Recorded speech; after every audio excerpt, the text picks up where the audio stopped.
Hi everyone, Michelle from Energy and Balance. Thank you for joining me. Today we are going to be talking about pendulums and how to use them.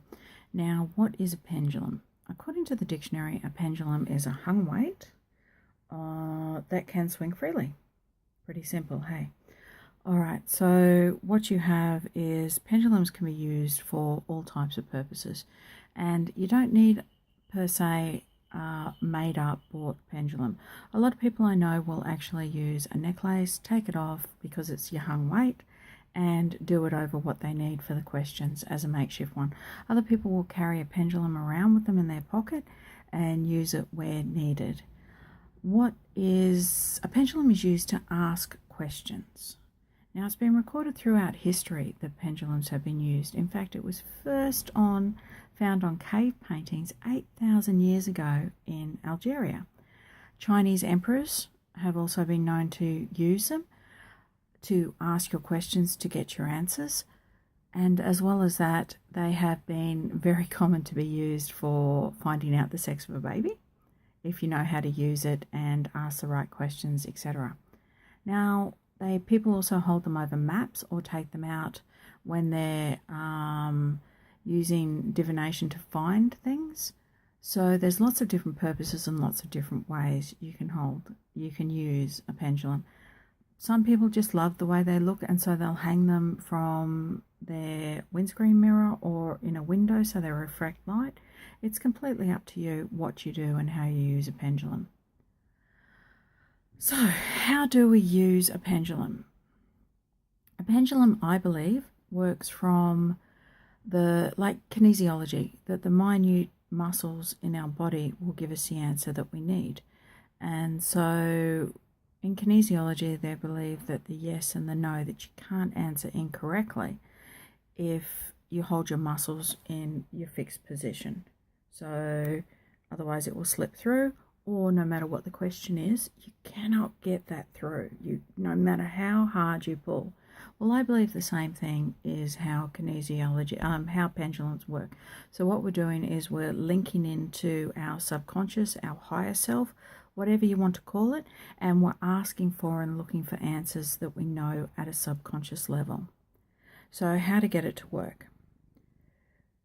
You need to be really clear on the questions that you ask during this, because we can do little things like, is my name Michelle? And sometimes when people's beliefs in past lives and other things like that, this isn't a clear question. So if you just bring it down a little bit further and go, is my name Michelle in this lifetime, you'll be much more precise and you will get a better answer. So that's what you do. Really think about your questions and be precise. How do you find out your yes and no? There's a number of different methods. Some people think when they're holding the pendulum, if they concentrate on yes, that they can actually program it in and use it that way. Some people will ask the pendulum what their yes is by asking questions that they know are yes or no answers, or ones that are unsure. So what we do is, I like to hold mine over my finger like that, in a point just over the finger. Some people like to hold it at the very end and do it like that. You can do it whatever way you are comfortable with. I like to do it over the energy point in the center of my palm. So when I'm asking questions, I'll do that. If I'm doing a yes, then I know that the pendulum is going to swing in an anti-clockwise circle for me. If I'm doing a no, I know that the pendulum is going to do a straight line for me. If it's a maybe, it goes clockwise. So that's from years of practice, is what I have found out that my symbols are, or my answers are, for the questions I ask. So the three things you're looking for to find out are yes, no, and maybe, because sometimes there's unsure depending on what's going to happen in the future. So first thing we do is we clear our mind. I like to do this just by taking 3 deep breaths and just getting to the point where I'm feeling the stress leave and nice and comfortable. Get your correct holding position, as I've talked about, whatever's up to you, as long as it is over the point. And then what you'll do is you'll ask questions. You'll ask questions to give you an answer, and the pendulum will do that. So how do we find out of it? Some people will go yes, yes, yes, yes, yes, yes, yes, yes, yes, yes, yes, yes, yes, yes, yes, yes, yes, etc. to get it to swing and to do what's needed. No, you don't have to do that. That is correct. There are other ways that you can do it. You can actually ask the pendulum the questions you want to, the questions you know are right. So, and see what the answer comes out for you. So once you have it, you can then have a lot of fun. Some people, as I said, carry it around with them and won't make a decision or won't buy something or won't do anything else without consulting it. And I see that quite often with my crystals. People will bring in a pendulum and use it to know if it's the right one for them to take home with them.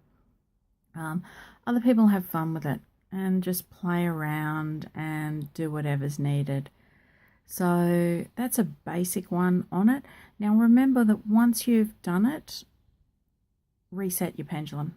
Just clear it and bring it back to where you are so that it's ready to go with the next one. So you bring it to a complete stop so that it's cleared, and you're done. Letting it know the intention is there, it's done, and put it away.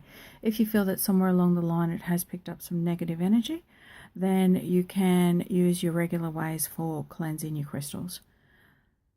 All right, so enjoy it. The main thing I love about pendulums is have fun with them. Really, they're a great way to explore and experiment with energy. Thanks. Have a great day.